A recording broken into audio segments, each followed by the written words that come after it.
Lionel মেসির সামনে কি কেউ মাস্তানি করতে পারে? হ্যাঁ পারে, সেটা তো কাতার বিশ্বকাপেই প্রমাণ করেছেন কিলিয়ান এমবাপে। কিন্তু আর্জেন্টাইন অধিনায়ককে কেউ ওভারট্রাম্প করতে পারে সেটা তো জানা ছিল না। চলতি আসরে হলো সেটাই, এলএমটেনকে পেছনে ফেলে এগিয়ে গেছেন ফরাসি ক্যাপ্টেন।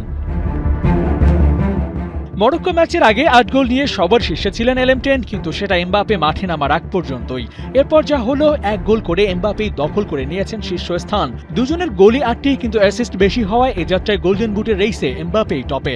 তবে দুনিয়ার হালচাল যেন বদলে গেছে। যে মেসিকে প্লে মেকার কিংবা অ্যাসিস্টের রাজা বলা হয়, যিনি গোল করাতে ভালোবাসেন, সেই মেসি ৫ ম্যাচে করলেন ১টা অ্যাসিস্ট, তাও আবার টুর্নামেন্টে এক হালি ম্যাচ খেলার পর। আর এমবাপে পিওর ফরওয়ার্ড হলেও তার নামের পাশে ২ হালি গোলের সাথে আছে ৩টি অ্যাসিস্ট। রোড টু ফাইনাল মিশনে এমবাপের ফ্রান্স এখন অবস্থান করছে সেমিফাইনালে। শেষ ৪-এর ফালাটা কাটিয়ে উঠে ফাইনাল নিশ্চিত করতে পারলে এমবাপের গোল সংখ্যা বাড়তে পারে আরও। আর তাহলে গোল্ডেন বুটের যে আলাপ হচ্ছে, সেখানে এই ফরাসি প্রায় সবাইকে ছাড়িয়ে যাবেন। কিন্তু মেসি তো তার আশপাশেই আছেন। লিওর দল যদি ফাইনালের মাইলস্টোনটা ছুঁয়ে দেখে, তাহলে আবার পরিসংখ্যানটা যাবে বদলে। আসলে শেষ পর্যন্ত কে এগিয়ে থাকবে গোল্ডেন বুটের রেসে, সেটাই এখন বড় প্রশ্ন। It's really hot today. Enjoy double flavor Polar Ice Lolly. Polar, মন ভালো থাক।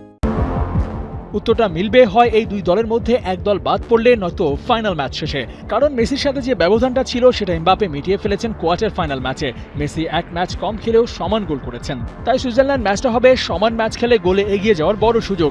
ঠিক যেন অদৃশ্য এক প্রতিযোগিতা চলছে লিও বনাম কিলিয়ানের। গোট ডিবেটে মেসির প্রতিপক্ষ রোনালদো হলেও লম্বা একটা সময় বিশ্বকাপে একাই প্রতিযোগিতা করেছেন। কিন্তু এবার লিও বোধহয় পেলেন পারফেক্ট অপোনেন্ট, যাকে তিনি ছাড়িয়ে দিতে পারেন, আবার তাকে টপকেও যাওয়া সম্ভব। এই লড়াইয়ের মীমাংসা এত সহজেই হচ্ছে না, অন্তত ট্রফি নিশ্চিত না হওয়া পর্যন্ত তো একেবারেই না। আবু নাইম, ৭১।